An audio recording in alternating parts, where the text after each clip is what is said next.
Hello, BookTube. I have a tag for you on Tag Tuesday. It's an original tag that I saw on Anthony Andrews' channel. Anthony Andrews is from the UK, and he's 12 years old. He's a booktuber who's 12 years old, which makes him 16 years younger than I am. Right? Okay. And he's incredibly poised and articulate for 12. It's kind of freakish. And he made an original tag. I jotted the tag down here in my Inktober notebook. I made a notebook for Inktober, the sketching bonanza that goes on every October. It's the BookTube Stats Tag. And it's just a collection of questions about your BookTube experience. Some of the questions, as he points out in his tag, have been asked in variations of one kind or another in other tags, but I'm always up for another one, and I get to mention a bunch of people, and I'll tag some people. So question number one is, how and when did you discover BookTube? And I discovered it well over 2 years ago, and I discovered it for a particular reason. There's a great writer named Elizabeth Smart, and I had come across her name in an essay, I think in the New York Review of Books, and and I was still very unused to the technology, to the interwebs, and I thought I was typing her name into Google, but it was just a momentary lapse. I was typing her name into YouTube. Instead, I'd had YouTube open already to watch a shark attack video, and I typed her name into YouTube. And the minute that I did that, I realized, oh no, you don't want to type this into YouTube. You don't want an interview with her or whatever will be on YouTube. You want to find you want to dig into that reference that you saw. But what came up on YouTube was Jason Purcell, a very young Jason Purcell, very early in his channel, with a video about Elizabeth Smart. And I looked at the thumbnail when it came up, and I said, what the hell? Okay, so this guy looks like a clothing model. What is this? What is he doing? And I clicked on it, and it's an extremely intelligent discussion of a not very easy author. And so I watched a bunch of Jason's other videos, and that was the YouTube algorithms were already feeding me other examples. That's when I suddenly realized there was a community on YouTube that was all about books. And I went on from there to explore at great length, a huge amount of viewing. Came across a whole bunch of channels that don't exist anymore. Watched a whole bunch of channels that don't exist anymore. And found a whole bunch that do still exist, that have metamorphosed or hung on or whatever. Made me think hanging on in BookTube is a big part of BookTube. But one way or another, that was the very first way that I did.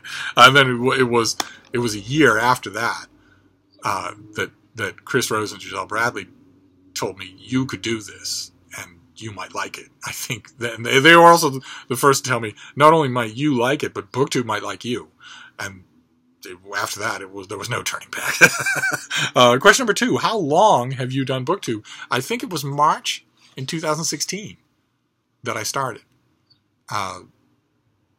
Right here in this room, over in that corner, just to see how it would feel to talk on camera. I had no idea when Chris and Giselle originally filmed a segment for the BookTube newbie tag for me. I had no idea at that moment that I could film myself. I didn't think the technology was within my grasp. Turns out it's not that hard, but nevertheless, I was full of doubts about the technology at the time. I had no doubts at all about talking in front of a camera. Once I got over the fact talking to a camera would be weird. Talking to an audience, there's nothing I like better. You know, that crippling fear of public speaking that you hear so much about and perhaps suffer from yourself? Whatever the opposite of that is, I have. The bigger the crowd, the better I like it. And the more comfortable I get. So that at 100 people, I will probably have notes on a podium. 500 people, I might have a couple of jotted down words, key phrases, stuff like that on a podium. 5,000 people, I wouldn't need notes at all. But anyway, question number three, what is your favorite thing about BookTube? When I first started, I would have given the same answer that everybody does, which is the community feeling. That we have a very warm and welcoming corner of YouTube. Most of YouTube is not like this. Most of YouTube is not like this. They're not tagging each other. They're not referencing each other. They're not talking about each other or learning from each other. When I just started, that would have been my answer, even though soon after I started, I got a sample of what the bad side of BookTube can be like. I have since decided that that is not BookTube. That what the furor that attached to one word and one comment on one video that was clearly not thought out well, the outsized difference between the offense and the overreaction, I have now come to consider to be a YouTube kind of thing, not a BookTube kind of thing. It was just wires crossed, that's all. I happened to set one foot in a mind frame of YouTube that is as toxic as the rest of YouTube, and I quickly withdrew my foot. And now I am fully willing to say there's a welcoming atmosphere. But for me, now in 2018 is better than half over. For me, I love the community aspect still. We are a big, genuinely very welcoming community, and I love that. But for me, it's the variety. BookTube, even in 2018, has so much more variety than it did even in 2016. More and more people, more and more voices. It's wonderful, wonderful. I subscribe now to channels of people where I know in the first 2 videos that our reading tastes are never going to overlap at all.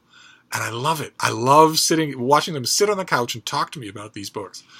Not even so much anymore because I think maybe they'll convince me. The convincing part just isn't part of it anymore. Instead, it's hearing dispatches from whole other worlds of reading that I don't have any contact with. I think it's fantastic. Just fantastic. Question number 4 is, what's your least favorite thing about BookTube? Again, since I said that the hashtagging frenzied pitchfork and torches mob that attacked me 2 years ago, I don't really consider to be part of BookTube. It's true, BookTubers exclusively took part in it. And it's true that quite a few BookTubers took part in it to the extent of making videos attacking me by name, mocking me and attacking me by name, when such a response was not only rude and savage, but completely uncalled for.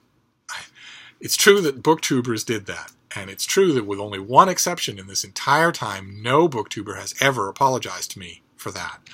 Nevertheless, I do consider that to be a behavior borrowed from the rest of YouTube, not really BookTube, or not even YouTube at all, even just the hashtag culture of Twitter or Instagram or whatever. For me, the worst part of BookTube, my least favorite part, and that would have been a pointed criticism of mine. There are people acting horribly. Now, my least favorite thing about BookTube is not that. It is not a pointed criticism. It's just something about BookTube that disappoints me. And that's how many people drop out. They start, they feel it, they make videos, and for whatever reason, whether it's life or whether their channel isn't prospering in a way that they like or whatever it is, they just stop making videos. They slowly stop making videos. And then some of them, there's a pattern now where they'll go a year and then they'll make a sort of half-hearted comeback video. They'll make a video after that and then they'll stop again. It's not even anything that I can really complain about. Of course, people get to make their own decisions, and for a lot of people, this takes a lot of time. BookTube doesn't take a lot of time for me, but for a lot of people it does. They edit, they set things up, maybe they don't have the bookish turnover in their life that they feel they need. That can be a terrible cycle, where you start a BookTube channel because you've got a whole bunch of things to talk about with books, and you don't have anybody to talk about books with in your own life. And then 10 videos in, 15, 20 videos in, you realize, well, I don't have anything to... I'm still reading the same book that I was reading last week. I haven't acquired any books between now and then. Well, I make a video about maybe I need to go out and buy books in order to make a video about that. And that works on people. They do that a couple of times and realize, wait a minute, this is hurting me. This is costing me money for no... It's easy to get to a burnout stage if you treat BookTube that way. I don't have any real advice to get around that other than just talk to me. That's all. You don't need to show me new and shiny things. Just talk to me about books or reading or anything else. I will only usually subscribe to your channel if I like you, if I like listening to you. And if I like listening to you, I don't really care what you talk to me about. But right now, that would be my least favorite part of BookTube, would be that I'd watch 6 or 7 videos from somebody, whether they're new to me or new to BookTube, and I cannot shake the thought in my head, well, gee, I wonder if this is the last video. I wonder if they're just going to disappear. And And that's a shame. That's a shame, but that's not pointed criticism. And number 5 is recommend a booktuber. I'm not going to recommend just one booktuber. I made a list of 5 off the top of my head really quick. The first one is books I'm not reading. I'll leave a link to all of these down below. Wonderful channels, whether they're new or not. Number 2 is Sam. It's Sam's Nonsense. She's a gigantic channel, much bigger than I am, but it doesn't matter. I can still say that I really enjoy her, right? I'll leave a link in case maybe 1 or 2 of you have never found her. Number 3 would be RunwrightReads. Terrific channel. I love watching her. Number 4 is Courtney Pickles, who I just adore. I think she does wonderful snarky content and smart content too. She's not afraid, as I mentioned in an earlier video just this week, she's not afraid to ask open-ended questions. And number 5 would be a channel that's relatively new to me called Tilly's Shelf. That's also really smart. She does a wonderful job. So she's relatively new to BookTube. She would be a perfect example of someone I would hope would stick around. Then question number 6 is, what were your goals originally for your channel or predictions for your channel? And I didn't have any goals at all. Like I mentioned in my BookTube newbie tag, those many videos ago. Unlike all the rest of you, or most of the rest of you, I don't do BookTube because I don't have anybody to talk about books with in my real life. I have lots of people to talk about books with in my real life. I don't need this for that. I guess my goal at the beginning was to see if I could make a connection. Not just to get people to give me mailing addresses so I can send them books. I love doing that. It's one of my favorite things to do, and that has hugely happened. But also personal connections. Can I make connections here? Can I find friends? And that has worked. That absolutely happened. As far as predictions, original predictions for my channel, well, again, I know that all booktubers say this, but in my case, it's definitely true. I have no scripts. I have no lights in the background. I have no editing. I have no images. I have no professional stuff of any kind. And I'm not exactly easy on the eyes. So I literally did assume my prediction for the channel literally was that it would be about 50 people. 50 to 100 people, maybe. I don't have any professional qualities in terms of filming. I don't have, despite what a couple of you have very nicely said, I don't have a soothing voice. I'm not pretty to look at. I don't do jumps or edits. I don't have music, background or otherwise. I usually don't talk about books that are out in the bookstores yet, or I talk about ancient classics that no one reads. So I didn't expect 1,000 subscribers. Every video. I didn't expect 1,000 subscribers. I honestly didn't. So my expectations for the channel have been wildly exceeded. Then question number 7 is, are there any booktubers you used to watch who you don't anymore? The huge bulk, 99.9% of booktubers that I don't watch anymore or that I used to watch are people exactly like what I've mentioned, people who used to make channels and don't anymore. They just left. Then they stopped making videos. I'm not sitting here like a 21st century entitled audience saying, entertain me, you must entertain me. No, but still, I miss them. And they are 99.9% of the channels that I used to watch that I don't anymore. There is only one example that isn't that. There's only one example where I subscribed to a channel, watched videos, and then actually unsubscribed. I've never done that except once. And so that I used to watch. There is one channel out there I used to watch, and I don't anymore. I unsubscribe because I got to the 10th or 11th or 15th video in a row that just fundamentally dissatisfied me on every level. Just on every level. Not what I was talking about earlier, where it's the person doesn't read the same things as I do, but where the reading itself, the thing being done in the video, regardless of the books, was so corrosively. I realized after about 10 or 15 videos that this, it's not just that you're in a bad streak here. It's that this person looks at reading completely differently than you do. And not just differently in a way of, you say potato, I say potato, but that this person looks at reading in a way that you consider to be anathema, a horrible distortion of what reading really is. So in that case, I had to unsubscribe. And that's the only time. That's the only instance of that. All the others, the people I used to watch and don't, are people who don't make videos anymore. Wish they did.